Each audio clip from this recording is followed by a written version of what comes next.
প্রিয় বন্ধুগণ, এখন মেরাজের মাস চলছে না? রজবের মাস, সব মসজিদে মসজিদে মেরাজের ওয়াজ হচ্ছে না?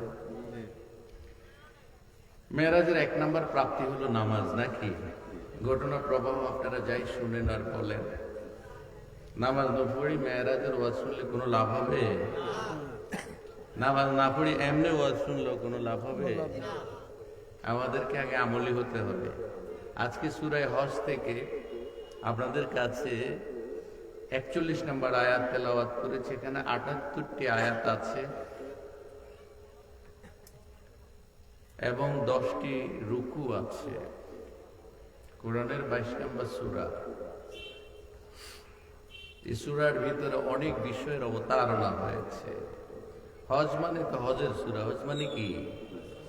হজের সূরা না, হজের আংশিক বর্ণনা আছে, বাকি অসংখ্য বিবরণ আছে। আমাদের জীবন আলেখ্য নিয়ে, জীবন পরিচালনার রুটিন এবং কর্মসূচি নিয়ে অসংখ্য বর্ণনা আছে। 41 নম্বর আয়াতের ভিতরে আল্লাহ তাআলা যারা আমাদেরকে ক্ষমতা পাইয়া চালাবেন, আমাদের চালায় কারা? মেম্বার থেকে শুরু করে আল্লাহ চালায় না, আল্লাহ অর্ডার করে দিয়েছে, অর্ডার মতো আমাদের চালাইতে হবে। আল্লাহ ডাইরেক্ট চালায় না, আল্লাহ চালায় ইনডাইরেক্ট। যেমন আল্লাহ নামাজ পড়তে বলছে, কিন্তু ফরজ, ওয়াজিব, নফল, সুন্নত, মুস্তাহাব, বড়া, 2 রাকাতের মাঝখানে তাহদিলে আরকান করা, সিজদা করা, রুকু করা, এগুলো কি কোরআন শরীফে আছে? শুধু কোরআন মানলে কি চলবে? কোরআনের ব্যাখ্যা, আমলের ব্যাখ্যা, আমলের পদ্ধতি, প্রক্রিয়া, এগুলো আমরা জেনেছি রাসূল সাল্লাল্লাহু আলাইহি ওয়াসাল্লাম থেকে, ঠিক না বেটি? তাহলে কোরআনের ভিতরে বলা হয়েছে যারা আমাদেরকে চালায়, যাদের আন্ডারে আমরা চলি, প্রথমে একেবারে রুট লেভেলে আপনার ওয়ার্ড পর্যায়ে চালায় কারা? মেম্বার। ইউনিয়ন পর্যায়ে চালায় কে? চেয়ারম্যান। উপজেলা পর্যায়ে জনপ্রতিনিধিরা, চেয়ারম্যান বা চেয়ারম্যান। কিন্তু সরকারি কর্মকর্তা আছে অন্তত 200-র উপরে, ঠিক না? টিউনু থেকে শুরু করে। এরপরে জেলা পর্যায়ে গেলে ডিসিএসপি, তাদের আন্ডারে গোটা জেলা। মহকুমা বিভাগ পর্যায়ে গেলে বিভাগীয় কমিশনারের আন্ডারে ডিসিএসপিরা। এরপরে কেন্দ্রে গেলে এমপি, মন্ত্রী, প্রেসিডেন্টরা, নাকি? এটাই তো সরকারের রূপরেখা। আল্লাহ কি বলেছেন? যারা ক্ষমতা পাবে দেশে, তাদের কাজ কয়টা? আমাদের দেশে এ পর্যন্ত যারা ক্ষমতায় গেছে তারা এই 4টে কাজের একটাও করছে? এবার আপনারা কি চান যে আমাদের নেতা যারা আমাদেরকে চালাবে তারা আসলেই 1 নম্বরে কোরআনের সবগুলো করা দরকার নাই, মিনিমাম এই 4টে কাজ বাংলাদেশে চালু করুক? আপনারা চান? আপনারা চান কিনা? কারা কারা চান? যাহা তোলেন তো দেখি।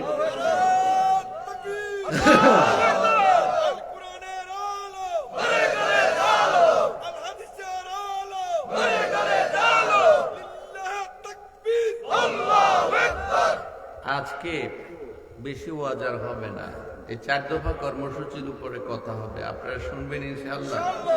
এগুলা খালি বলার জন্য বলা নয়, এগুলা মানলে কি লাভ হবে সেটার কারণেই তো আল্লাহ বলছে যে এরা আসলে যেন এই কাজটা করে। আচ্ছা, নামাজের কাজ 1 নম্বরে করার জন্য বলছে। এই পর্যন্ত 53 বছরে যারা আমার নেতা হয়েছে তারা নিজেরাই তো নামাজ পড়ে না, অজুও জানে না ঠিক মতো, গোসলও জানে না, রাতের কটা বাজে শোয় আর কটায় ঘুমে তুড়ে, তার ঠিক ঠিকানাও নাই। এই সুযোগে আপনারা এটিকে বদলাইতে রাজি আছেন কিনা? সবটি বদলাইয়া নামাজি লোক দেবেন। প্রস্তুত আছেন তো সবাই? তাহলে নিজেও নামাজ পড়বে, আপনাকেও নামাজ পড়াইতে বাধ্য থাকবে। এই কথাটাই আল্লাহ তাআলা সূরা হজের 41 নম্বর আয়াতে বলেছে।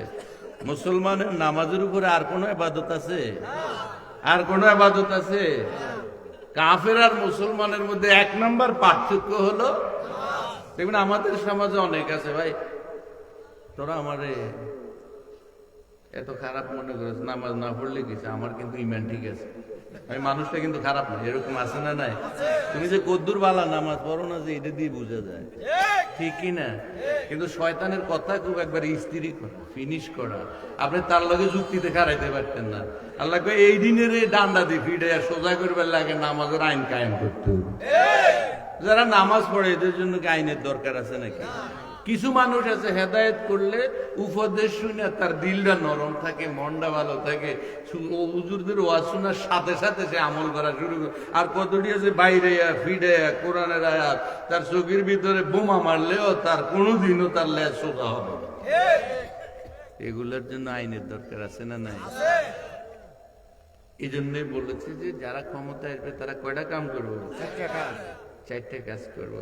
এক নাম্বার শোনেন, আল্লাযীনা ইম্মাক্কান্নাহুম ফিল আরদ আকামুস সালাহ।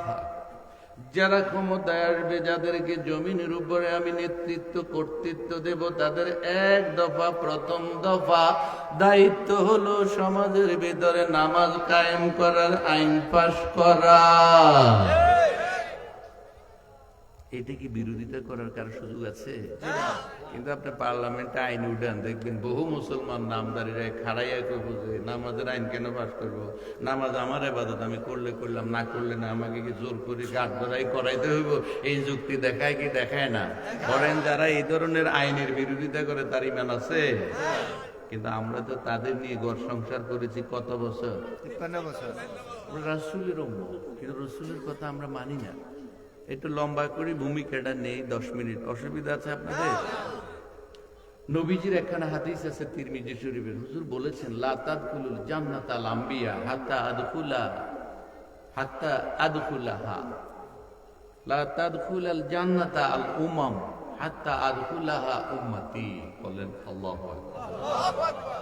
আল্লাহর নবী বলেছেন, কিয়ামতের ময়দানে কোন নবীরা জান্নাতে যেতে পারবে না যতক্ষণ পর্যন্ত আমি বিশ্ব নবী জান্নাতে প্রবেশ না করব। ততক্ষণ পর্যন্ত লক্ষ লক্ষ নবীর একজন জান্নাতে যাওয়ার অনুমতি পাবে না।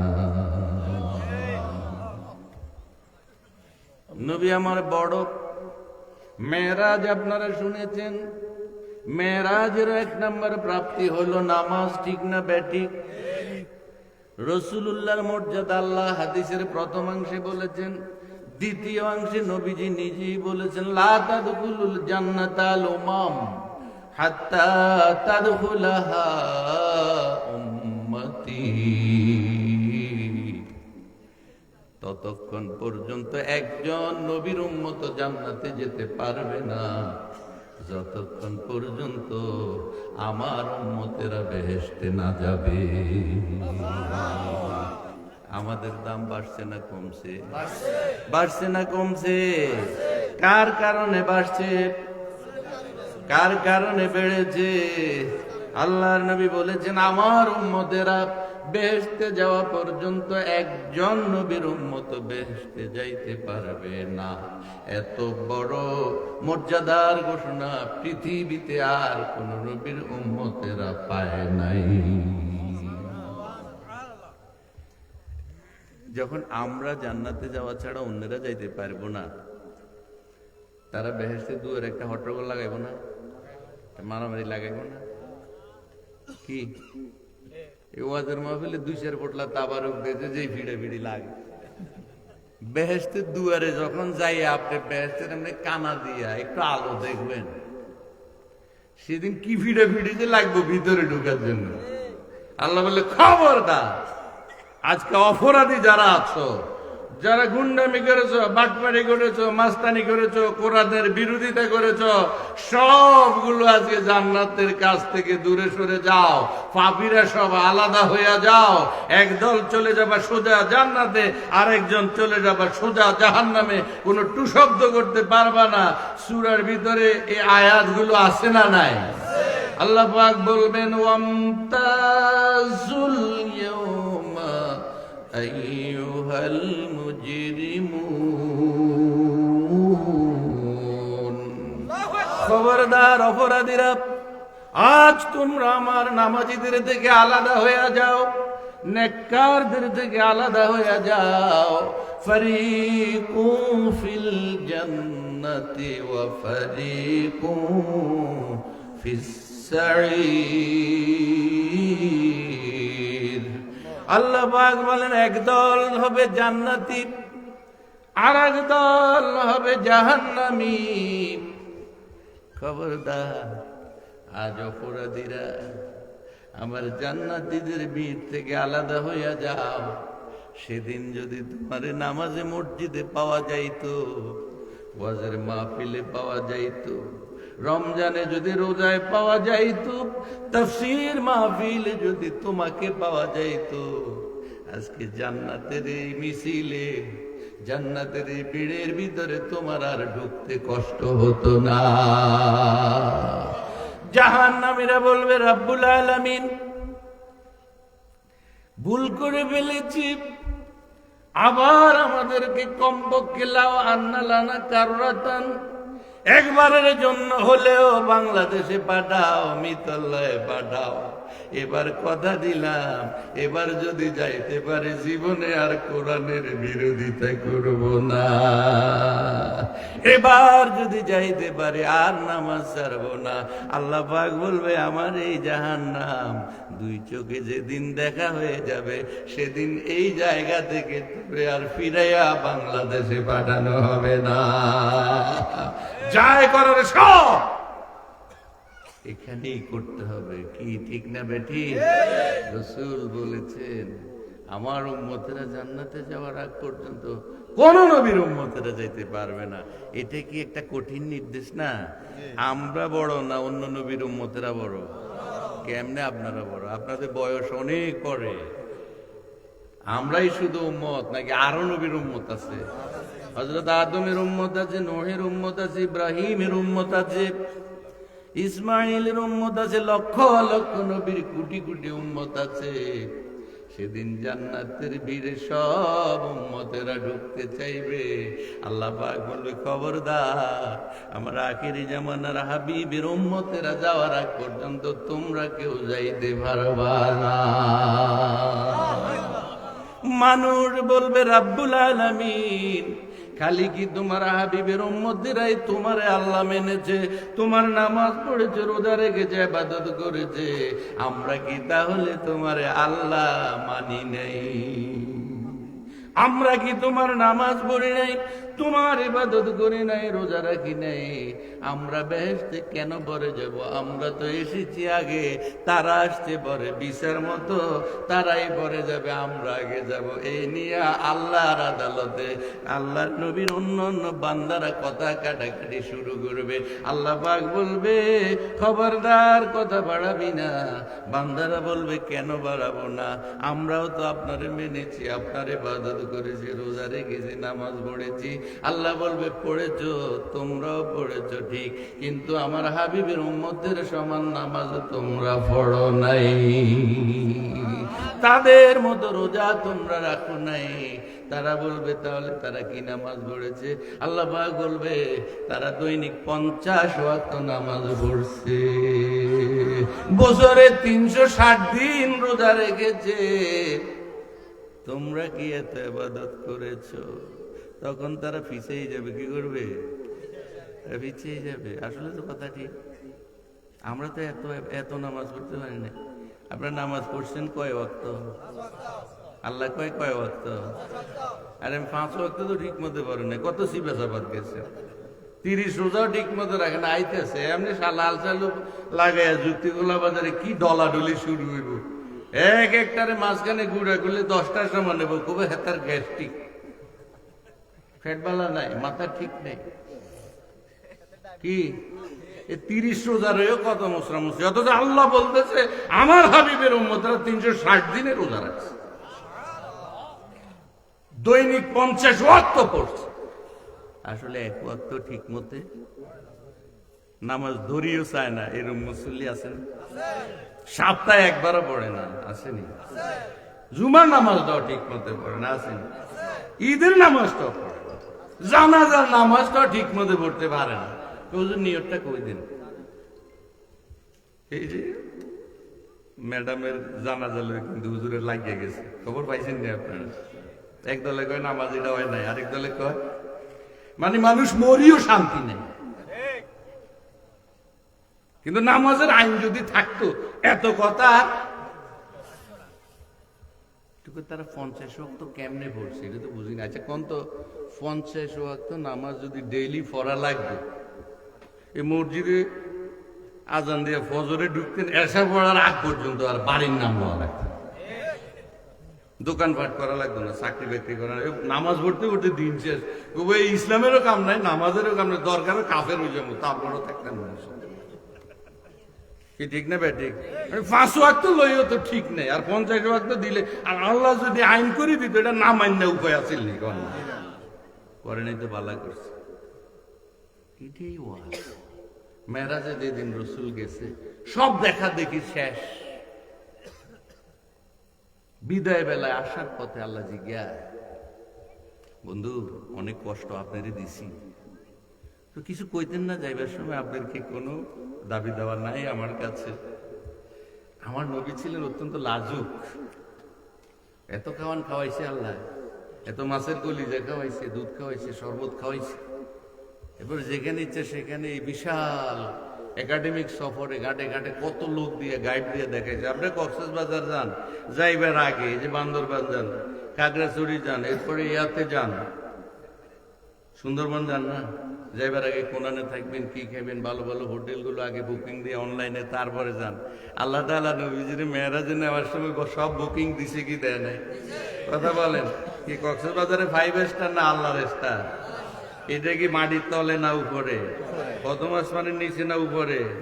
সারা দুনিয়ার বিজ্ঞানীরা এই পর্যন্ত যা আবিষ্কার করছে এটা দ্রুত গতি সম্পন্ন, যেটা এটার নাম রকেট, ঠিক নেই? রকেট আজ পর্যন্ত প্রথম আসমানের নিচে চলে না উপরে চলে? কোথায় চলে? নিচে। কিয়ামত পর্যন্ত যদি বিজ্ঞানীরা রকেট চালায়, ওই প্রথম আসমানের উপরে যাইতে পারবে না। আমার নবীজি এর আগেই প্রথম আসমান, দ্বিতীয় আসমান, তৃতীয় আসমান কইরা মুনতাহা হইয়া, সিদরাতুল মুনতাহা হইয়া, বাইতুল মামুর হইয়া, আল্লাহর বাড়িঘর সব চাইয়া এক রাতে খাইয়া চলিয়ে আইছে। বিজ্ঞানীর মাথা নষ্ট হয়ে গেছে। এখন নয়, শুধু কিয়ামত পর্যন্ত রকেট চালাইলেও নবীজি যতটুকু গেছে বিজ্ঞানীদের বাবাও অতটুকু যাইতে পারবে। খালি প্রথম আসমানের নিচে দাবা দাবি, ঠিক না ভাই? ঠিক। এটা চোখ খুলেন না, কান খোলেন। মেরাজ তো খালি কে বলেন মেরাজের জন্য দেয় নাই, কাটা দুনিয়ার বিজ্ঞানী হয়েছে কাফের, আর আমরা মুসলমানেরা মেরাজের বইটই কিতাব কিতাব থুইয়া ফেসবুক ইন্টারনেটের মতো বাজে ফাতা ফুতা লইয়া সারা রাত নষ্ট করি, চোখ কানা কইরা লাইতেছি, কোরআনের কোনো খবর নাই। আমাদের শান্তি আইব কোত্থেকে? বিদায় বেলা নবী আপনার কোনো দাবি দেওয়া নাই। রসুল চুপ করে গেছে। ওই যে বেহেশতে যখন দেখাইছে, বেহেশতের দুয়ারে যাইয়া নবী যখন দাঁড়াইছে, জীবনে তো আর বেহেশত দেখে নাই, প্রথম যখন দেখছে, বুখারী শরীফের হাদিস, রফিআতু ইলাইয়াল জান্নাহ, লম্বা হাদিস। এটা আল্লামা আশরাফ আলী থানভী তার কিতাব আছে তানবীরুস সিরাজ ফি লাইলাতিল মেরাজ, এই গ্রন্থের ভিতরে তিনি লম্বা হাদিসটা এনেছেন। বলতেছে যে রসুল বলছে রফিআতু ইলাইয়াল জান্নাহ, আমার কাছে বেহেশতের কানে রশি লাগে বেহেশতটা আমার সামনে আনা হয়েছে। নবীজি বড় না বেহেশত বড়? কথা বলেন না কেন? বেহেশত, দোজখ, জান্নাত, জাহান্নাম যাই আছে নবীর জন্য বানানো হয়েছে না? তাইলে বড় কে? বেহেশতরে নবীর কাছে আনছে না নবী বেহেশতের কাছে গেছে? বুখারী শরীফ তো প্রমাণ করতেছে যে রাসূলুল্লাহর কাছে বেহেশতটা আনা হয়েছে। যেই মাত্র বেহেশতের সৌন্দর্যতা দেখেছে, সাথে সাথে নবীজির এমনি চোখ দিয়ে তাকাইছে, চোখের ফাতা ফলক আর নামায় নাই, মুখের বাসা হারাই ফেলছে, কথা বন্ধ। মনে মনে নবীজি বলতেছে, রব্বুল আলামিন, এত সুন্দর দৃষ্টি নন্দন বেহেশত, এই পৃথিবীতে যে বেহেশত কেউ কোনোদিন এই সৌন্দর্যতা দেখেনি। রব্বুল আলামিন, এত সুন্দর বেহেশতে শুধু আমি একলা থাকবো কেমনে? আমি যদি চলে যাই আমার উম্মতেরা এই বেহেশতে কেমনে আসবে?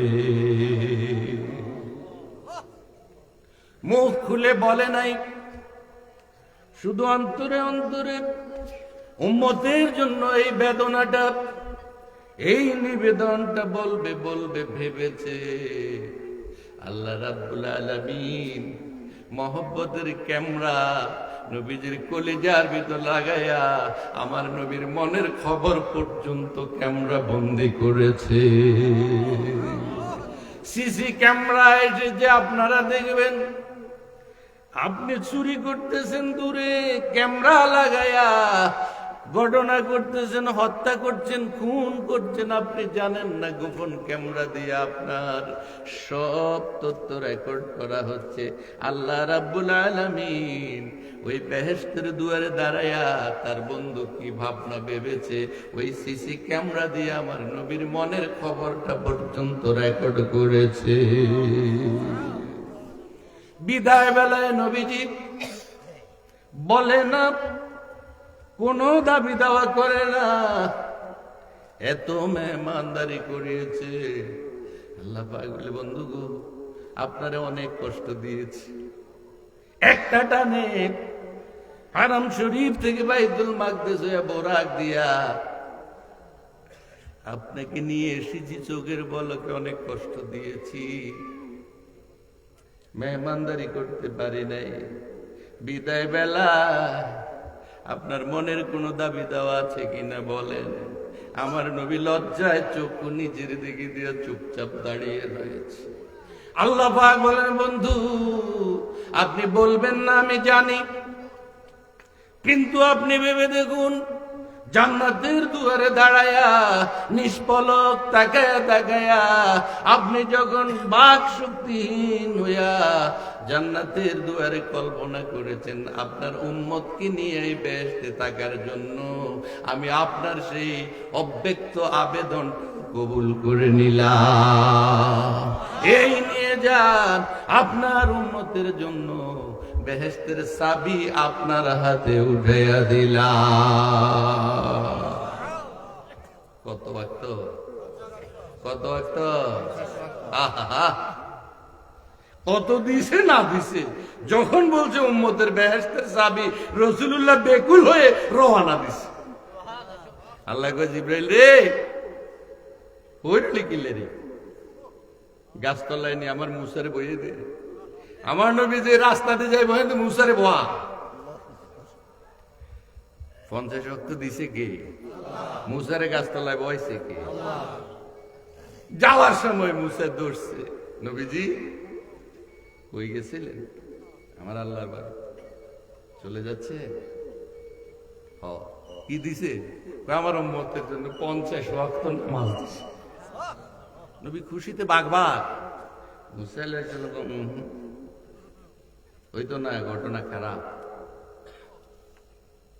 কি হয়েছে? আবার যান, আবার যান, দৌড় দিন, কমাই আনে।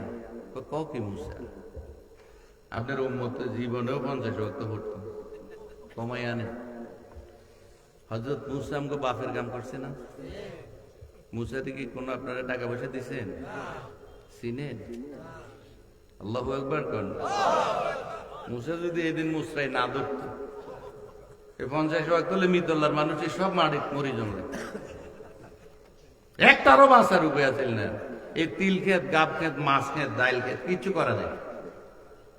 মরণ লাগতো খালি নামাজ পড়তে পড়তে।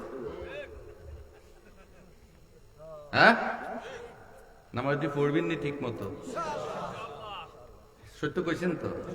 কোরআনের আইনও হইতেছে হারাম। মুসা গাছতলে বাবা মুসা, এটা কইছে কে? তার মানে কি আল্লাহ তাআলা আমার নবীরে বারবার দেখতে চায়। জোরে কোন সুবহানাল্লাহ, সুবহানাল্লাহ। আল্লাহ এবং রাসূলের মাঝে এটা সম্পর্ক। আমরা অনেক বড় নবী পেয়েছি।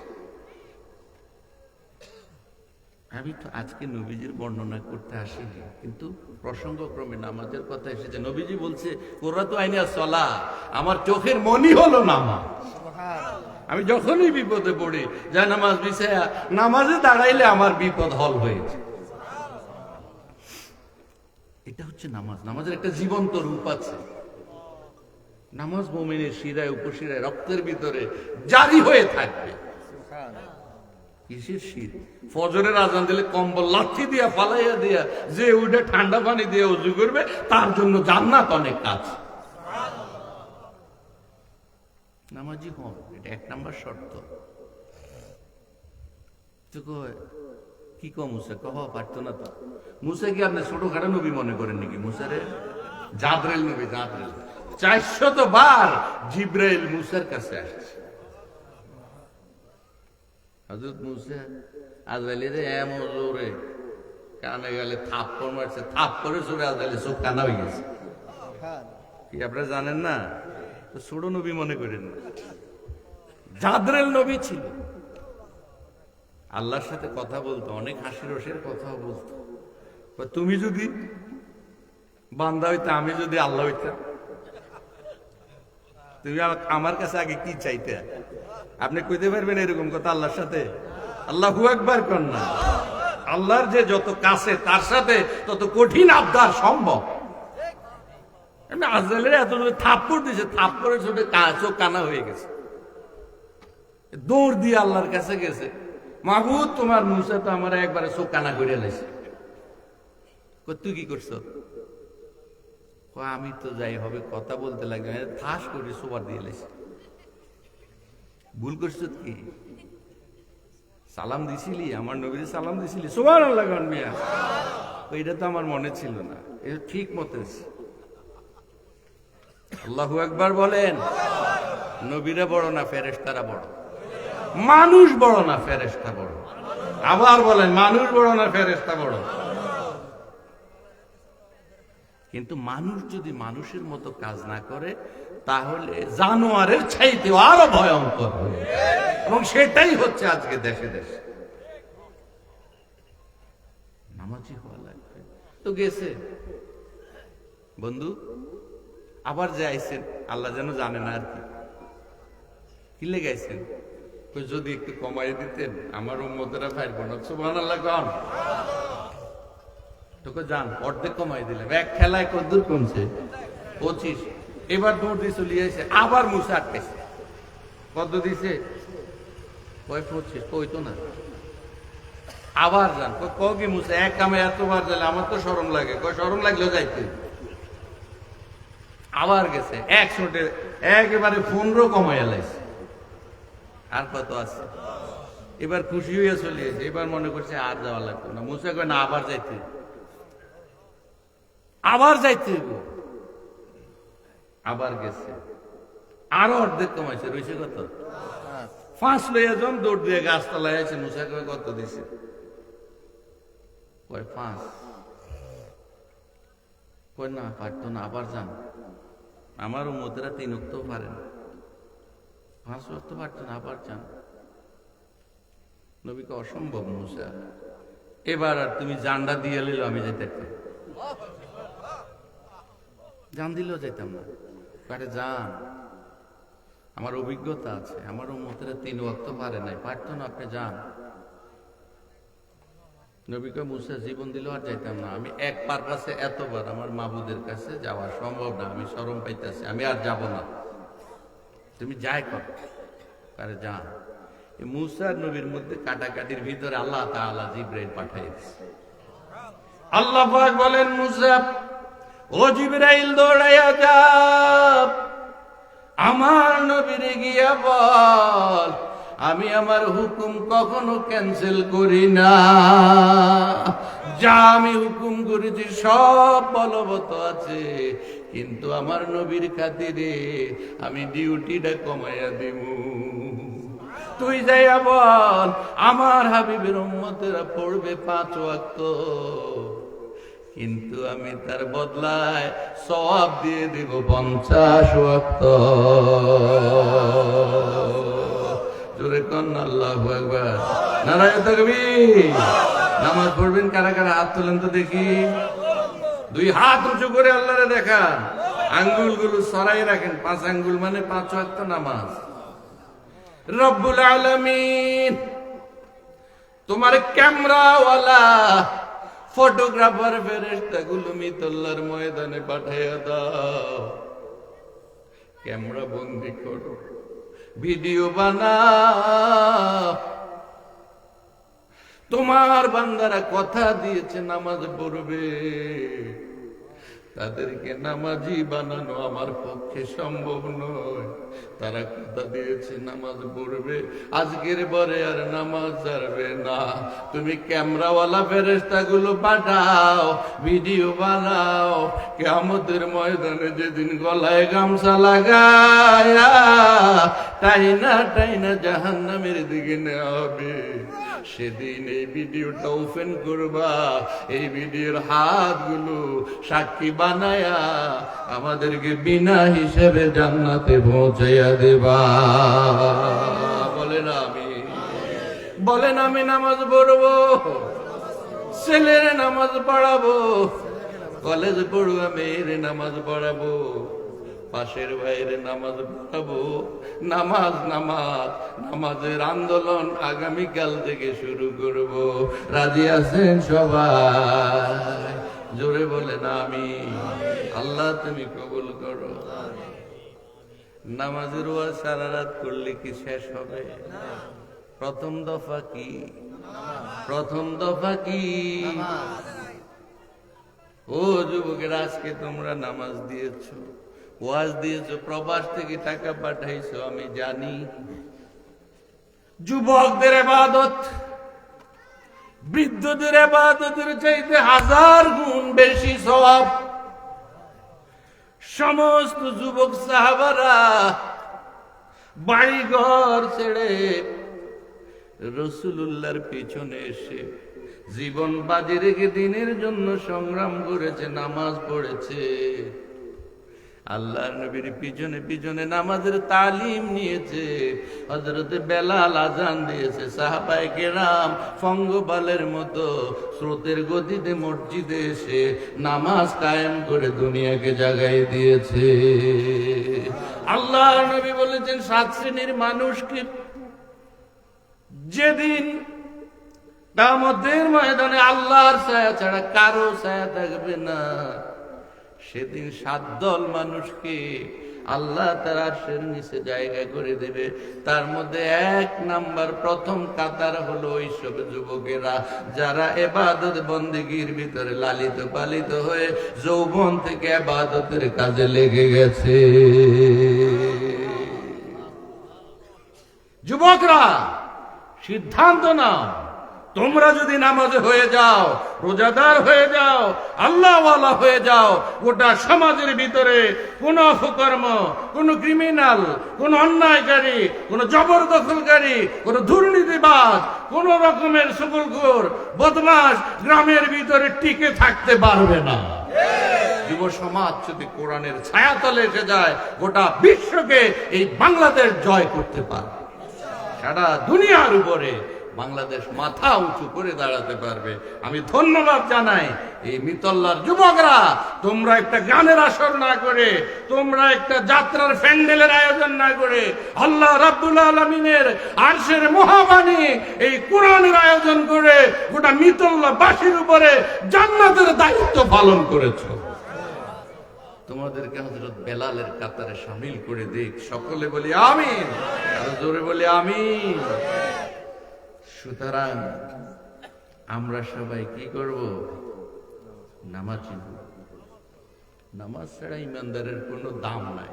আর নামাজির সমাজে চুরি থাকতে পারে না, মিথ্যা থাকতে পারে না, চগলখোর থাকতে পারে না, সুদখোর থাকতে পারে না, ঘুষখোর থাকতে পারে না। এ কারণে আল্লাহ বলেছে, আগে 1 নাম্বার দফারা কার্যকর করো, তাহলে তোমার দেশ শান্তি হয়ে যাবে। নামাজ পড়লে যখন মসজিদে আল্লাহর দেখা পায়, আল্লাহকে দেখতে দেখতে যখন বান্দা সিজদা দে প্রতিদিন 5 ওয়াক্ত, বলেন তো ওই ব্যক্তিকে কোনোদিন দুধে পানি মিশাইতে পারে? আপনি যেই ঘরে দুধে পানি মিশাইছেন আল্লাহ দেখে নাই? চাইলের মধ্যে পাথর মিশাইলে আল্লাহ দেখবো না? দরজা বন্ধ করছেন আর কি, আল্লাহকে আবদ্ধ করে দেখে না?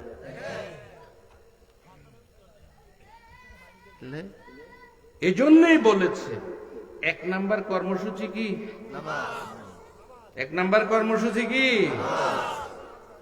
ইমানদাররা নামাজ পড়তে পড়তে আল্লাহর সাথে তার সম্পর্ক গভীর হয়ে যায়, তার পক্ষে অন্যায় করা সম্ভব। একজন নামাজি কখনো মিথ্যা বলতে পারে না। চ্যালেঞ্জ এটা। আপনি যদি সত্যিকারের নামাজি হন কখনো আপনি মিথ্যা বলতে পারবেন না। আল্লাহ রাব্বুল আলামিন বলেছেন, তিনজন মানুষ যদি কোথাও বসে কোনো গোপন পরামর্শ করে, কাউকে মারতে চায়, কোনো হত্যার কিলিং পরামর্শ করে, মিশন করে, মনে রাখবা ওই তিনজনের ভিতরে গোপন চুক্তি করার সময় আমি আল্লাহ সহ 4 জন আছি। আল্লাহকে দেখে না অন্যায় করার সময়, ইমানদাররা দেখে। সুতরাং চরিত্র গঠন করার জন্য, নৈতিক সত্তাকে জীবিত করার জন্য নামাজের কোনো বিকল্প। নামাজ পড়বেন সবাই, আল্লাহ আমাদের কবুল করুন। আচ্ছা, নামাজের আইনটা যদি ফাঁস হয় ভালো হইব না খারাপ হইব? আপনারা যারা আসছেন আপনারা তো আইন ছাড়াই পড়েন, ঠিক না? নামাজ পড়ে না কোনটি কন্ত? ওই যে হাতের মধ্যে দেখবেন খাড়ু পিন্দে কেন? এরপরে তাদের এক একজনের হাফ প্যান্টের মধ্যে অন্তত 2-4টা না 10-15টা পকেট আছে। কি প্যান্টের মধ্যে তালি আছে। এরপরে নতুন জামা কিন না কেসি দিয়ে এটারে কাটতে দে দিয়ে এটা পেলে ওয়ান কাইন্ড অফ ফ্যাশন, ঠিক কি না? হুজুর উলায়নের এই শার্টের মধ্যে এত জামা এত পকেট আমি কেমনে করি? এটা দর্জিরে জিজ্ঞাসা করেন, আপনি একটু কোন আমি কইলে এটার ব্যাখ্যা হইব অন্যরকম। কি, এক পকেটে চাকু, আরেক পকেটে পেন্সিল, আরেক পকেটে ইয়াবা, আরেক পকেটে ডাবা, এভাবে বহু পকেটের বহু কর্মসূচি আছে। এরপরে তাদের চেহারা শুরুদের দিকে তাকাইলে মুসলমানের সন্তান আপনি কখনো মনে করতে পারবেন না যে এটা নবীর উম্মত। তারা কি নামাজ পড়ে? চেহারা শুরুতে প্রমাণ করে।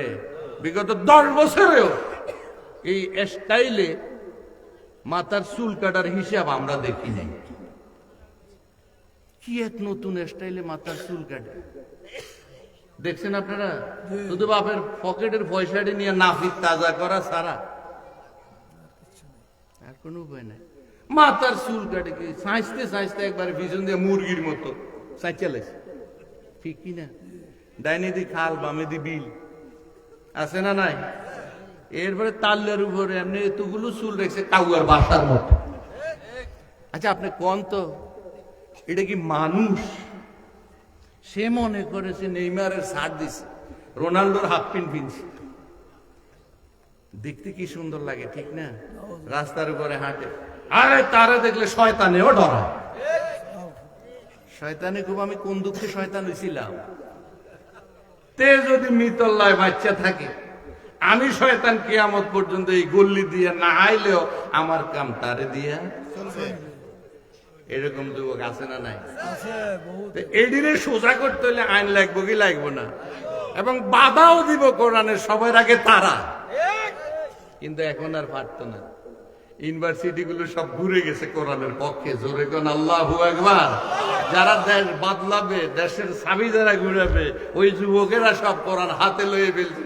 এজন্য বামরামেরা সহ গোটা দুনিয়ার কোরআন বিরোধীরা এখন আমাদের দেশের দিকে মাইক্রোস্কোপ দিয়ে তাকাচ্ছে, কিভাবে তাদেরকে হারাইয়া দেওয়া যায়, কিভাবে এই কোরআনওয়ালাদেরকে বর্জদস্ত করা যায়। কোটি কোটি ডলার সহ গোটা দুনিয়ার বিলিয়ন ট্রিলিয়ন টাকা অর্থ ষড়যন্ত্র সব নামায় দেওয়া হয়েছে। এই মিতল্লার আপামর জনসাধারণকে বলতে চাই, আমাদের যুবকরা যেই কোরআন ধরেছে, কোরআনের যেই পথ চিনেছে, এই পথ থেকে বিচ্ছিন্ন করার জন্য যদি কোনো ষড়যন্ত্র বাংলাদেশে করা হয়, কেউ যদি এই বাংলাদেশের যুবকদেরকে, মানুষদেরকে, ইমানদারদেরকে কোরআন থেকে বিচ্ছিন্ন করতে চায়, তারা এই বাংলাদেশ থেকে বিচ্ছিন্ন হয়ে যাবে। ইমানদাররা ছাড়া কেউ এই বাংলাদেশে থাকবে না। ইমানদাররাই আছে, ইমানদাররাই থাকবে। আমরাই আছি, আমরাই থাকবো। কোন রাম বামদেরকে এই বাংলাদেশে কোরআনের বিরোধিতায় মাথা উঁচু করে দাঁড়াতে দেওয়া হবে না। রাজি আছো কিনা মুসলমানরা? দুই হাত তুলে দেখা।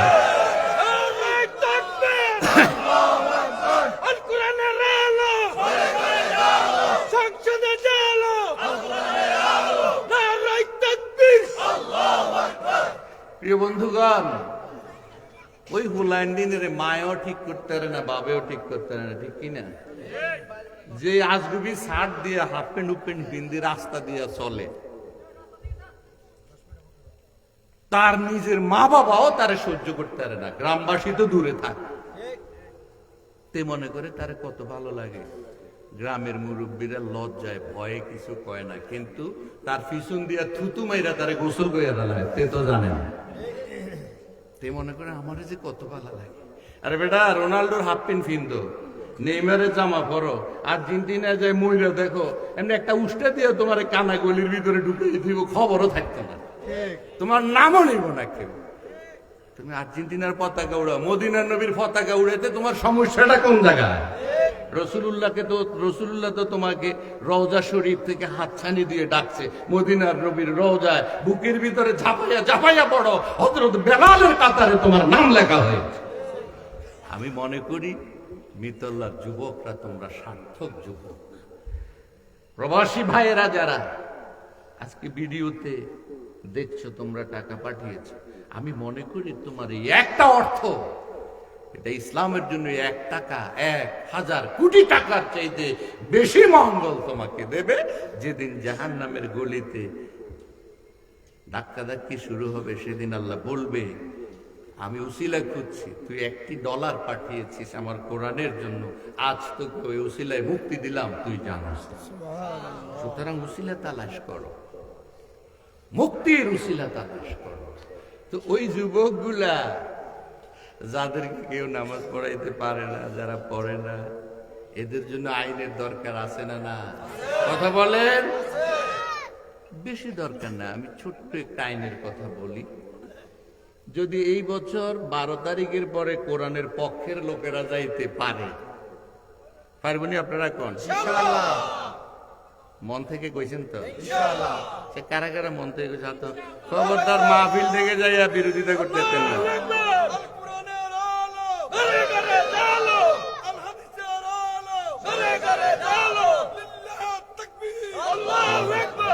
শীত গেছেনি, ঘুমাইতেছেনি, ওয়াজ চলবো বারুদের মতো, রাজি আছেন সবাই? এখন আর মারামারি করতে কেউ আইতো না, হোমরা চোমরানি সব বাগবে। আর যদি আনাচে কানাচে বইয়া 2 কথা শুনি উল্টা পাল্টা সকালে চায় দোকানে কয়, এই নির্বাচনের পরে দেখো তোমাদের বাকি দিনেরও খানা থাকবো না, বাংলাদেশ দাঁড়াতে পারবা না। আর বাংলাদেশে এই ফেসিবাদের কথা কই এই বাংলাদেশে দাঁড়াতে পারবে না, তোমাদের কাম শেষ। তোমরা তো বলছিলে 41 বছরের বন্দোবস্ত লই আইছো, আল্লাহ কয় তোরা চাস পরাজয়, আমি এটাও চাই না, আমি একদম দেশ থেকে তুলে তুলে বিদায় করে দিই। এবং সেটাই হয়েছে। আর আমাদের আল্লামা বলেও গেছে, তোমরা তাই আমাদের মৌলবাদী কত আগা যাও, আগায় আগায় উপরে উঠো। এমনি গোড়া ধরে লাহা দিন মামুর বাড়ি কোথায় গেছে? কোথায়? দিল্লি যায় না, জামার বাড়িতে গেছে। কোথায় গেছে? এটা আমরা বলি না, তারাই কয়। তাদের সাথে নাকি তাদের স্বামী স্ত্রী সম্পর্ক, তারা কয় নাই, আমরা কইছি। আল্লাহ আছে না? না, খারাপ লাগেনি কোনো আপনার কাছে?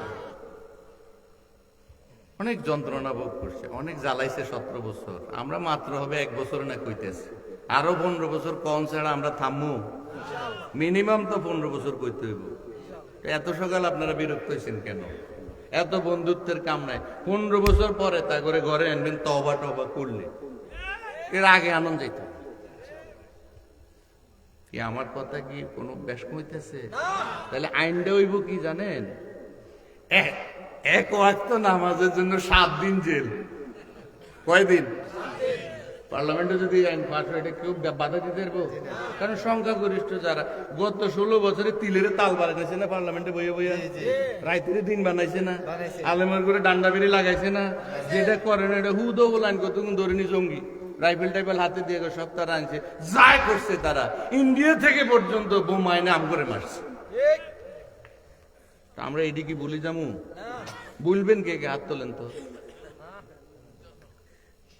রসুল্লাহ মারে নাই, নবীজি ভুলে নাই, কিন্তু মদিনা জয় হওয়ার পরেও রসুল মনের দুঃখে আর মক্কায় থাকে নাই। সুবহানাল্লাহ। আল্লাহর নবীকে এত কষ্ট দিয়েছে মক্কাওয়ালারা, কিন্তু বাড়িটা তো তার মক্কায় ছিল। কিন্তু রসুল্লাহকে মক্কায় থাকতে দেয় না। তোমরা আমাদের ফেরেশতা সম নির্দোষ দুনিয়া কাঁপানো নেতাগুলোরে জীবন্ত ফাঁসির মধ্যে ঝুলাইয়া ঝুলাইয়া মেরে ফেলেছ। তোমরা কি না করেছ? বড় বড় কথা বলো, হিল্লি দিল্লির জায়গা বাংলাদেশের সীমানায় আর হবে না। যারা দিল্লির কথা লইয়া বাংলাদেশে আসবা, কোন একটারও জায়গা বাংলাদেশে হবে। অনেক করেছ, আমাদের দেশ স্বাধীন করো না। এ দেশটার থেকে তাহজিব তামাদ্দুন ইসলাম মুসলমান ধ্বংস করে এটাকে ফিরিঙ্গি বানানোর জন্য সব ষড়যন্ত্র বিগত 55 বছরে করা হয়েছে। শুধু আমাদের ছোট্ট ছোট্ট শিশুরা যখন 5 আগস্টে রাস্তায় নেমেছে, আল্লাহ বলে তোরা করস নাই, আমি আবাবিল দেখোস নাই, বাংলাদেশে আবাবিল দেখাই দিয়েছি। আল্লাহ করেছে। সুতরাং এক ওয়াক্ত নামাজ না পড়লে কয়দিন জেল? এই আইনটা তো খুব কঠিন না, সহজ না। আচ্ছা, এক ওয়াক্তের জন্য যদি 7 দিন জেল হয়, এই যে একটু আগে যেদিনের নাম করলাম ফারুটার ভিন্দা আডে, তাগো কানে যদি যায় যে মাগো এক ওয়াক্তের জন্য 7 দিন জেল, তো অজু সারা নামাজ পড়া শুরু করবে। ঠিক না বেটে? ঠিক কিনা কোন কি কামে 7 দিন জেল কাটতাম বাবারে? 10 মিনিটের কাম। অজু করি নামাজে পড়া দড়ি, কোনো মায়েরও কষ্ট হইব না, বাবারও কষ্ট হইব না। শুধু রাষ্ট্রে যদি দায়িত্ব নেয়, বাংলাদেশটারে ফেরেশতা বানাতে পারবে। আর এই যুবকগুলো যারা আমাদের হাত থেকে শয়তানের হাতে চলে গেছে, এগুলোর আবার মানুষ বানাতে হলে এই 1 নাম্বার কর্মসূচি গোটা বাংলাদেশের চেহারা বদলাই ফেলতে পারে। এই জন্য আল্লাহ বলেছেন, আল্লাযীনা মাক্কান্নাহুম ফিল আরদ, যাদেরকে আল্লাহ কর্তৃত্ব দিবে, তোমরা কর্তৃত্ব পাইয়া নেতৃত্ব পাইয়া গোটা বাংলাদেশের লুটপাট করে ফোকলা বানাইয়া ভিক্ষার ঝুলি আমাদেরকে লড়াই দিয়েছে। আমরা এটা আর করতে দেব না। সৎ লোকদের পাঠান, আমানতদারদেরকে পাঠান। আমাদের নেতা বলেছে আমরা সেবক হব, আমরা কর্তা হব না, শাসক হব না। এই ওয়াদায় আমরা বিশ্বাস করি। আমরা বারবার প্রতারিত হয়েছি, এবার আর প্রতারিত হতে চাই না। মনে প্রাণে চাইছেন তো? সকাল বেলায় যাবেন 12 তারিখে, ফজরের নামাজ পড়ে তাহাজ্জুদ পড়ে বের হবে, শুধু কেবল লম্বা লাঠি লইয়া পাহারা দিবে। আমাদের ভোটটি শুধু ঠিক মতো যেন যায়, আমরা কারো জাল ভোট দেব না। সকালে যাইয়া বসবেন, ভোটটি গণ্য সূর্য ডুবার আগ পর্যন্ত, বাক্সটা এখানে গণ্য দেওয়া পর্যন্ত কোনো অফিসার যেন বাড়ি যেত না পারে। এটা হবে জিহাদ। এটা কি হবে? এটা করতে হবে। আমরা কারো জাল ভোট নেব না। ইনশাল্লাহ কোরআনের পক্ষে যে জোয়ার উঠেছে, এটাকে 12 তারিখ প্রমাণ করতে হবে। কেন? দেশটাকে নামাজি বানানো। এক ওয়াক্তের জন্য যদি 7 দিন জেল হয়, 5 ওয়াক্তের জন্য কয়দিন? যে 35 দিন জেলের আইন যদি ফাঁস হয়, আর পুলিশ সব মিতল্লার আনাচে কানাচে ফাটাই দেয়, থাকবো নি কেউ নামাজের বাইরে? সৌদি আরব গেছেন কে কে? দেখছেন সৌদি আরবের পুরা কোরআনের আইন সে দেশে নাই? আছে নাকি? কিছু আইন আছে, কিন্তু নামাজের আইনটা আছে। সুরতাটা বাইরে যায়, মোতাওয়ারা বাইরে যায়, গলিতে গলিতে নামাজ হওয়ার সাথে সাথে, এখন শীত হয়ে গেছে, সাথে সাথে এখনো আছে।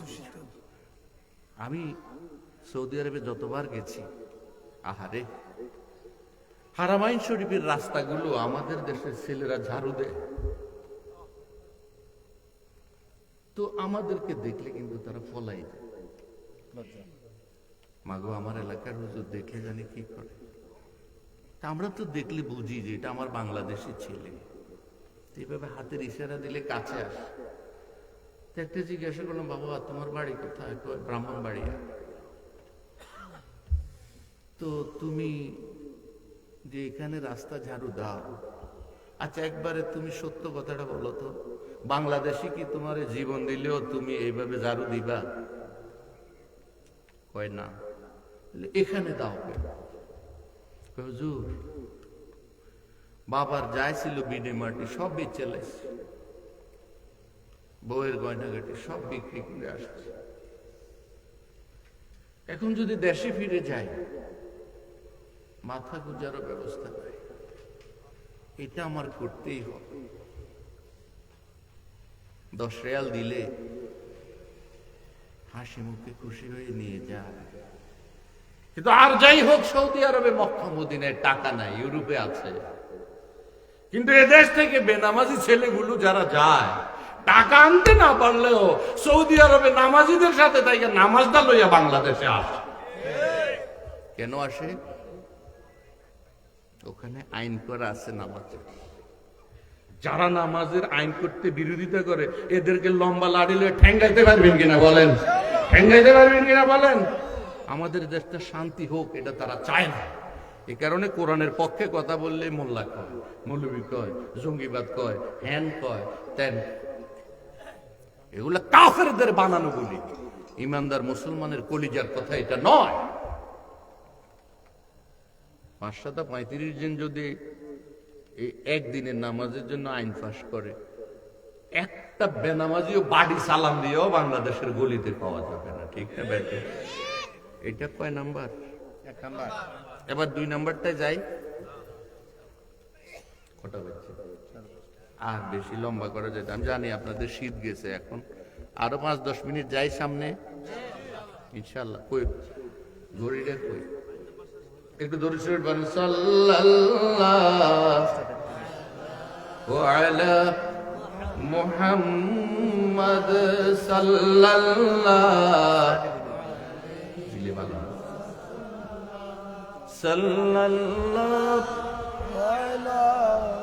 মুহাম্মাদ সাল্লাল্লাহু আলাইহি ফাহুয়া আল্লাযী تم معناه وسورته ثم اصطفاه حبيبا بارئ النسم صلى الله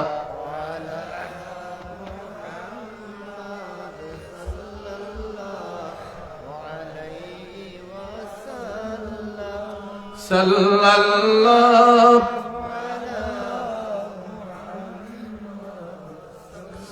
sallallahu da'a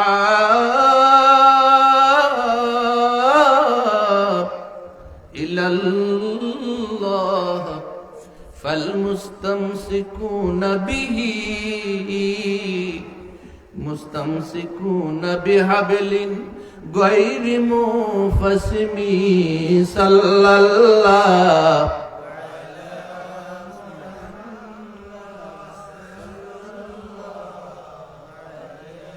wasallam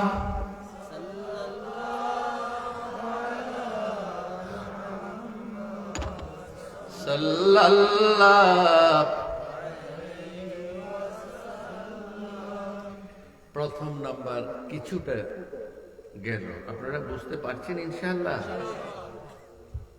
দ্বিতীয় নাম্বার ওয়াতাবুস যাকাত, বাধ্যতামূলক যাকাত আদায় করবে। আয়াতের অর্থ কি?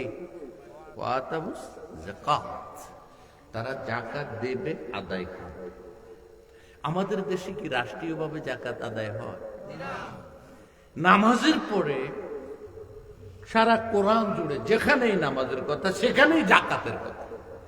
কি নামাজটা যেভাবে প্র্যাকটিস হয়, না হওয়ার না হওয়ার মতো হলেও তারপরেও সবচেয়ে বেশি প্র্যাকটিস হয় নামাজের। ঠিক না বেঠিক? কিন্তু যাকাতের বিষয়টা কি নামাজের মতো এভাবে দৃশ্যমান ব্যবহার হয়? কিন্তু আইন করলে না দিয়ে কারো উপায় আছে? আচ্ছা আপনি ধরুন এটা লালমাই উপজেলা, রাষ্ট্রীয়ভাবে এই 53 বছরে কখনো কারো কাছ থেকে বাধ্যতামূলক ভাবে কোনো ধনীর থেকে আইন পাস করে টাকা নিয়ে হিসাব করে গরিবের কাছে ফাই ফাই করে যতটুকু জাকাত দেওয়ার বা পাওয়ার এ পর্যন্ত হয়েছে? জাকাতটা হলো অর্থ ব্যবস্থা, আর নামাজটা হলো আল্লাহর নির্দেশ, নৈতিক ব্যবস্থা। নৈতিক শিক্ষা হলো নামাজ, আর অর্থনৈতিক ব্যবস্থাপনার নাম হচ্ছে যাকাত। আমরা যেটা ট্যাক্স দিই, এটা ভূমি ট্যাক্স, রাস্তার ট্যাক্স, চৌকিদারি ট্যাক্স, পাহারাদারি ট্যাক্স, রাষ্ট্র নিরাপত্তা দিচ্ছে, এটা হচ্ছে ট্যাক্স, এটা কিন্তু যাকাত। কিন্তু ইসলামী রাষ্ট্রের অর্থনীতির মূল ফাউন্ডেশন হচ্ছে যাকাত। এটার বরকত এত বেশি, আপনি মালের যাকাত দিবেন, আপনার মাল কমবে না, বহুগুণে বেড়ে যাবে। মাথার চুল কাটলে লগে লগে বোঝা যায় না এটা বাড়তেছে কিনা, 15 দিন করে হাত দিচ্ছেন আগের চুলই, ঠিক না বে ঠিক? এই অদৃশ্যভাবে বৃদ্ধিটা করেছে কে? হাতের নখ কাটলে প্রথম 2-3 দিন বোঝা যায় না, কিন্তু 2 সপ্তাহ পরে দেখবেন যে এই নখ বাড়াইছে কে? আপনার মাল আল্লাহ বাড়াইতে পারে কি পারে না? ব্যক্তিগতভাবে আপনারটা যেমন বাড়বে, রাষ্ট্রীয় সম্পদ কুশাগার এই যাকাতের অর্থে বিশাল অর্থনৈতিক সমৃদ্ধি যখন লাভ করবে, তখন দেশে একজন গরিব বাটি চালান দিয়া পাওয়া যাবে, যদি তার সদ্ব্যবহার হয়। এই জন্য নামাজের পরে 2 নাম্বার আইন পাশ করতে হবে বাধ্যতামূলক যাকাত আদায়। আপনারা যারা আজকে এখানে ওয়াজ শুনতে আসছেন, জানি না কতজনের যাকাত ফরজ। যাকাত যাদের উপরে মোটা অঙ্কে ফরজ, তারা কেউ ওয়াজ শুনতে আইয়ে না। কি কথা ঠিক না বেটি? তবু হুজুরে যে গোমর ফাঁস করে দিতেছে, আমগো টাকাটি নেওয়ার লাগে দেখো কোরআনের আয়াতের কিভাবে পাবলিক রে জানাই দিয়া পাবলিক রে আমাদের বিরুদ্ধে খেপাই তুলতেছে গরিবদেরকে। ও বুঝে তোমরা গরিবদেরকে দলে ভিড়াইয়া আমগুরে কোণঠাসা করার জন্য এই কোরআন কও, সুতরাং তোমাদের এই কোরআন বাস্তবায়ন হতে দেয়া হবে না, আমরা ধনীরা বাইসে থাকি। কারণ কি যাকাত দিছিল মুসারে? মুসারে ধমকের জোরে কয়েক গ্লাস পানি খাওয়া লাইছে। হয় বেটা মুসা, মুসাও কিন্তু আগেই কইছি জাদরেল নবী কিন্তু দমে যাওয়ার পাত না। বাঙ্গা লাঠি একটা হাতে আসিল না, এটাই অ্যাটম বোম আছিল, এটাই ছিল ট্যাঙ্ক, এটাই ছিল পিস্তল। যখন যা লাগবে, এই লাঠি ছিল আলাউদ্দিনের সেরাক, সুবহানাল্লাহ। কারণে হামান, তারপরে ফেরাউন, হামান ছিল মন্ত্রী, কারুন অর্থ ব্যবস্থার মাধ্যমে এত ধনী ছিল যে ফেরাউনের সকল অর্থনৈতিক এই যোগান দিত কারণ, সমস্ত শয়তানির যোগান দিত কারণে। আমাদের দেশেও যতটি কালোবাজারি আছে, সব কালোবাজারিরা অর্থের যোগান দিয়া কোরআনের বিজয়কে ঠেকাবার চেষ্টা করে। এই জন্য কালো বাজারে কোনো অর্থ চলতে পারবে না। অর্থ থাকবে মানুষের কাছে, অর্থ চলাচল করবে, এটা বন্দি থাকতে পারবে না। এটাই হচ্ছে যাকাত ভিত্তিক অর্থ ব্যবস্থার মূল বিষয়। এটা অনেক কঠিন চ্যাপ্টার, আমি সহজ করে আপনাদের সামনে তোলার চেষ্টা করতেছি, কথা আরো সামনে আছে। যাকাত, যাকাত দিয়ে, আচ্ছা আপনাদের লালমাইতে 1 কোটি টাকার মালিক, লালমাইতে যদি হিসাব করেন কত হবে? 100 জন, 200 জন, বেশি 1000, 1000 কাছাকাছি। আচ্ছা 1000-এই ধরলাম। আপনারা বইয়া ক্যালকুলেটর লন, ঘুমাইনি কোন যাকাতের ওয়াজ, সব ওয়াজ কিন্তু আপনি টান দিয়ে করুন যাইত। ক্লাসের ছাত্রর মতো কিছু ওয়াজ শুনতে হবে আপনাদের। 1 লাখ টাকা যাকাত কত? 2500 না? 2500 হিসাব করেন 1 কোটি টাকায় কত? 2.5 লাখ। 2.5 লাখ। 1000 কোটি টাকাতে 250 কোটি। 250 কোটি। বাস, আমার ভাই সহজে হিসাব দিচ্ছে। 1 লাখ টাকায় যদি 2.5 লাখ যাকাত হয়, 1000 কোটি টাকার যাকাত আসে 250 কোটি। রাসূলুল্লাহর নিয়ম কি? তুখাযু মিন আগনিয়াইহিম ওয়া তুআদ্দু আলা ফুকারাইহিম। ধনীদের থেকে যাকাত নিবা, যে অঞ্চলের যাকাত কিন্তু ওই অঞ্চলে দিতে হবে, অন্য অঞ্চলে কিন্তু এই যাকাত যাইতে পারবে না। লালমায়ের যাকাত লালমায়ের ফকিরদের দিতে হবে। কথা কি বুঝছেন? এটা মেশকাত শরীফের ভিতরে হাদিস আছে, তুখাযু মিন আগনিয়াইহিম ওয়া তুরাদ্দু আলা ফুকারাইহিম। ওই দেশের ধনীদের থেকে ওই টাকা নিয়ে ওই উপজেলাতেই এই বাইতুল মাল জাকাতের অর্থ ব্যবস্থার জন্য আলাদা একটা ট্রেজারি থাকবে এবং ওই এলাকার গরিবের মধ্যেই বন্টন করা হবে। আচ্ছা আপনি বলেন, এক বছরের জাকাত যদি 250 কোটি টাকা হয়, 5 বছরে কত টাকা হবে? 1200 কোটি টাকার মতো। ধরেন না 1200 কোটি, জি অর্থাৎ 1250 কোটি টাকা যদি রাষ্ট্রীয় কোষাগারে জমা হয়, যারা জাকাত দিল তাদেরও কিন্তু কমবে না। এবার লালমাইয়ের সমস্ত গরিবটির তালিকা করেন,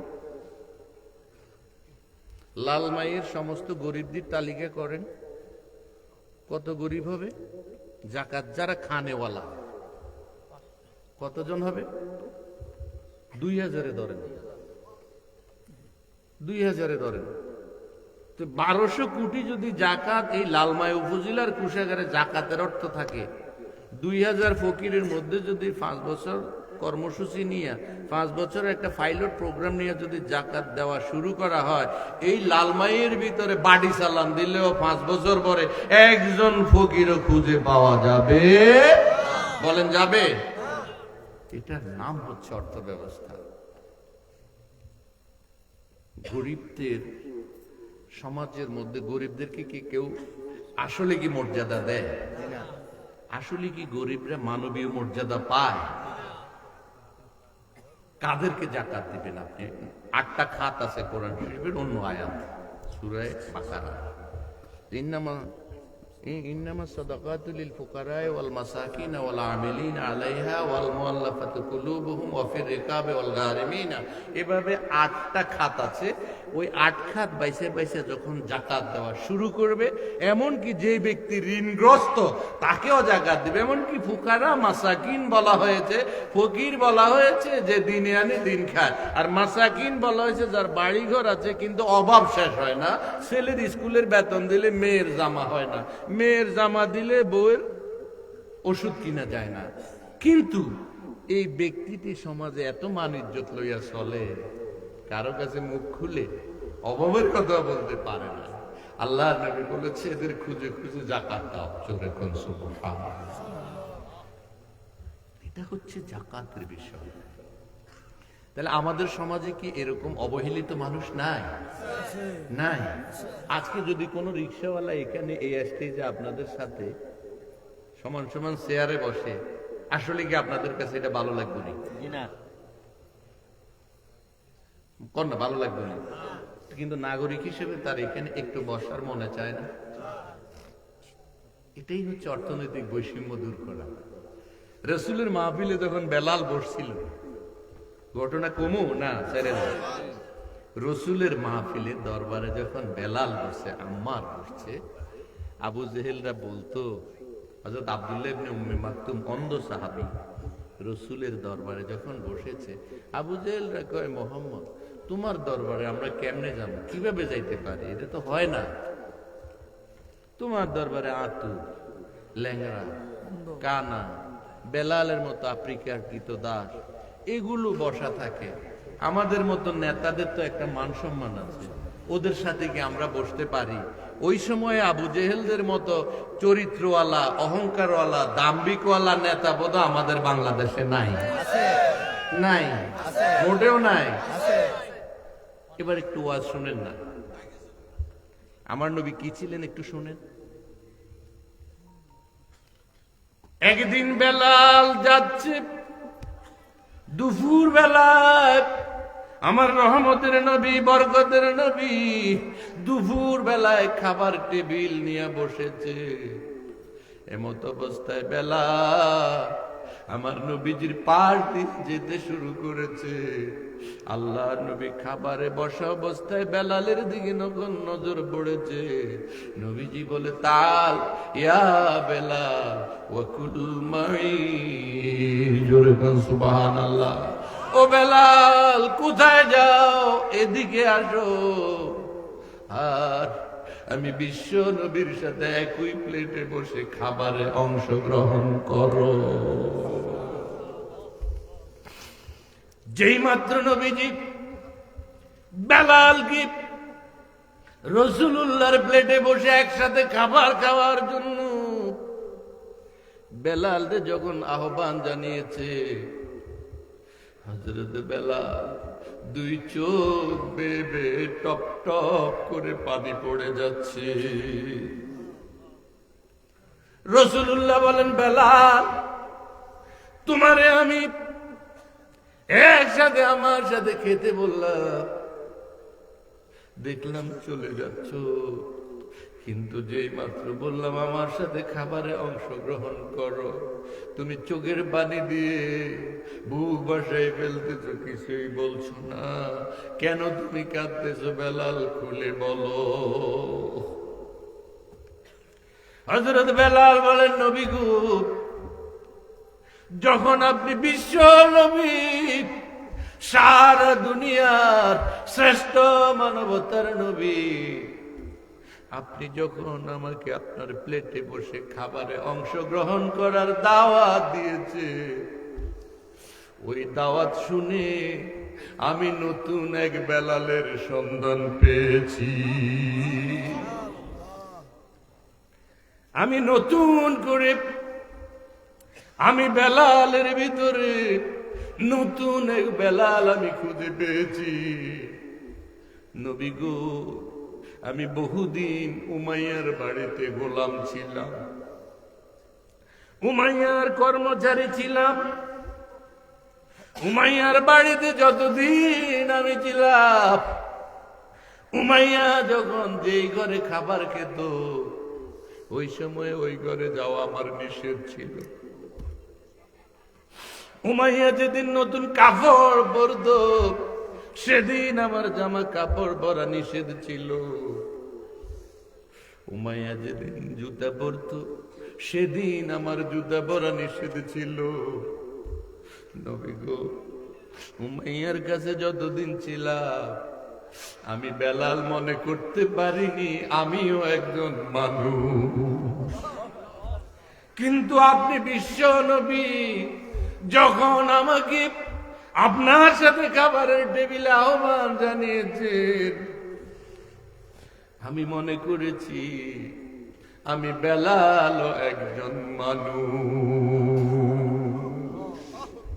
ইয়া রাসূলুল্লাহ, আমি আপনার দরবারে এসে যেই মর্যাদা পেয়েছি, যে সম্মান পেয়েছি, খাবারে অংশগ্রহণ করা লাগবে না।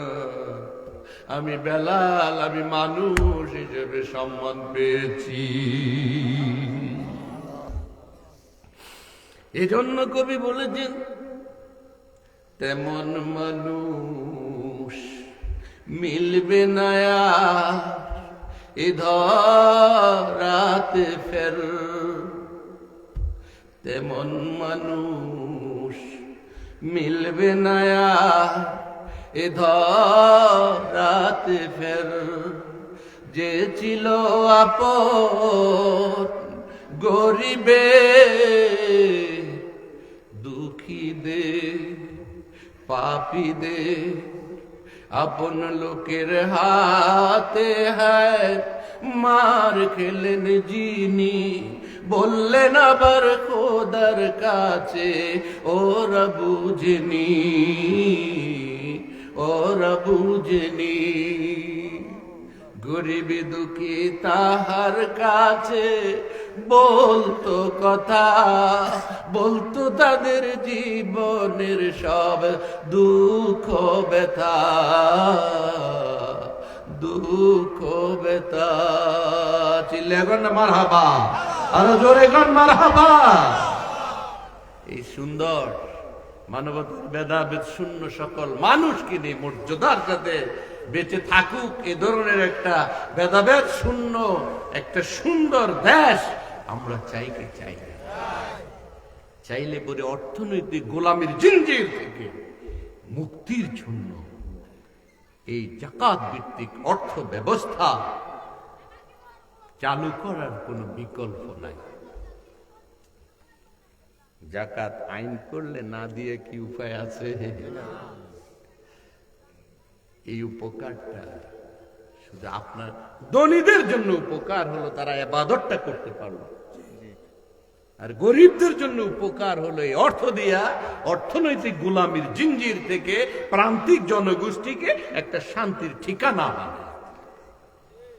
আপনিও জাকাত দেন, ব্যক্তিগতভাবে জাকাত দিলে হয় কি, আপনি আপনার স্বাস্থ্য বাইরে যদি জাকাত দেন, সে মনে করে যে আমার ভাই তো আমার নিজের টাকা দেয় নাই, জাকাত দিচ্ছে। তাতে তার আত্মমর্যাদাও নষ্ট হয়, আপনার ইবাদতও নষ্ট হয়। জাকাতের মধ্যে রিয়া থাকা যাবে না। আপনি যদি মনে করেন বেটা তুই তো আমার জাকাত খাইয়া বড় হয়েছে। বড় হয়েছে, এই কথা বলার সাথে সাথে আপনার জাকাতের সব ইবাদত ধ্বংস হয়ে যাবে। কিন্তু আমরা তো এটা করছি। জি,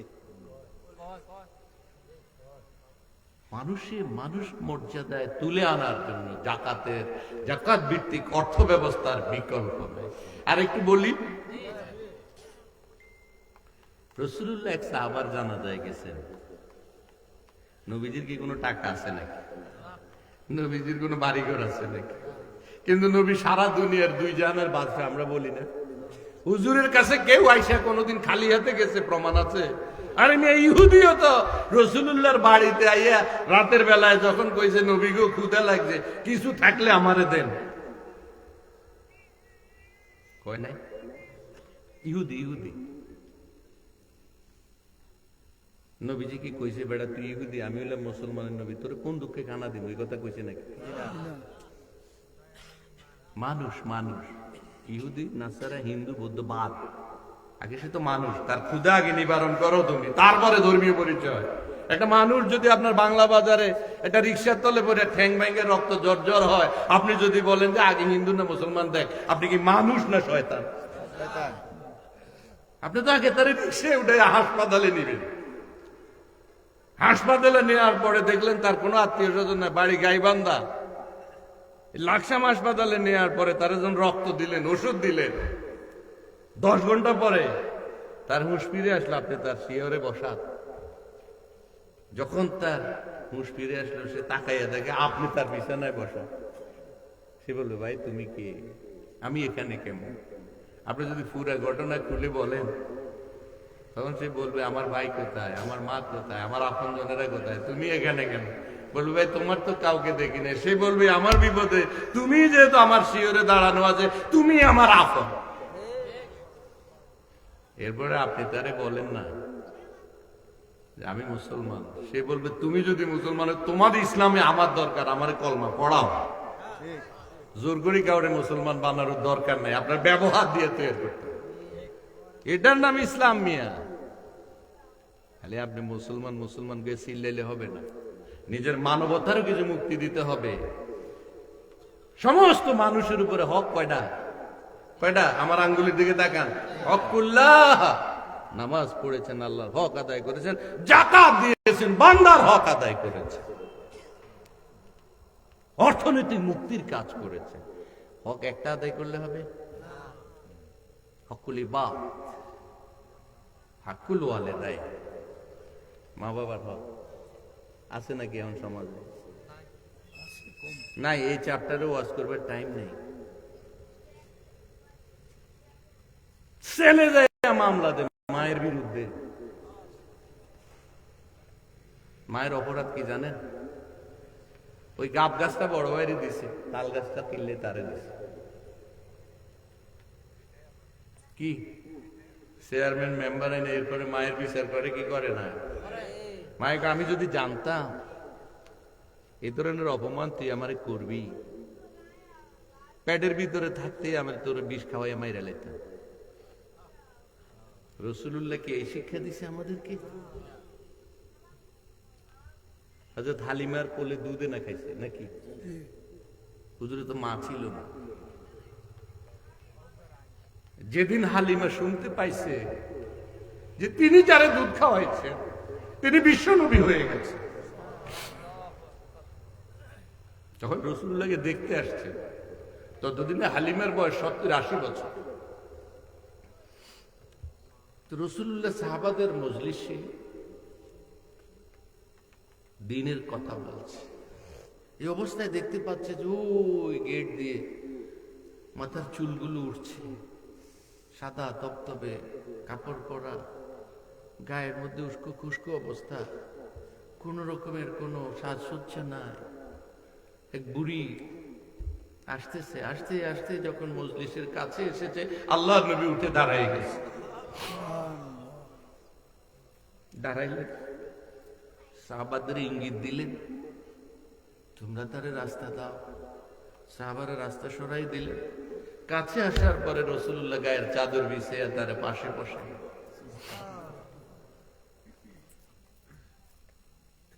সাহাবায়ে কেরাম বলেন, ইয়া রাসূলুল্লাহ, এই ব্যক্তিটিকে গো আপনি দেখা মাত্রই তারে দাঁড়াইয়া সালাম দিয়া দিলে। কাছে আসতে আসতে বিনয় ভরে আপনি দাঁড়াইয়া গেলেন, আর নিজের গায়ের চাদর বিছাইয়া তার এই মজলিসের ভিতরে বসার ব্যবস্থা করে দিয়েছেন। ইয়া রাসূলুল্লাহ, আমরা জানতে চাই এই মহিলাটিকে। আল্লাহর নবী বলেন, ও আমার সাহাবারা, তোমরা আমার মনের দুঃখ বাড়াইও না। ও সাহাবারা, আমি এই পৃথিবীতে চির এতিম ছিলাম। আমার মা ছিল না, বাবা ছিল না। এই মহিলার কোলে উঠে আমি দুধ পান করে আমার মায়ের ব্যথা ভুলে গেছি। ইনি হলেন আমার সেই দুধ মাহালি মা। আজ আমি আমার মাকে মায়ের আসন দিয়েছি।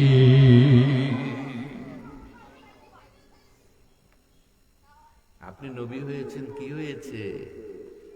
মায়ের উপরে নবী, পীরের উপরে নবী, পীরের উপরে মা, আলেমের উপরে মা, খতিবের উপরে মা, ডাক্তারের উপরে মা, ইঞ্জিনিয়ারের উপরে মা। একটু বড় কিছু হয়ে গেলে বাবারেও পরিচয় দেয় না, মায়েরও পরিচয়। তোমার ভিতরে কিসের মানবতা আছে? নবী থেকে শিখো। এর নাম যাকাত। আপন বোনেরও যাকাত দেওয়া আছে, ভাগিনেরও যাকাত দেওয়া আছে।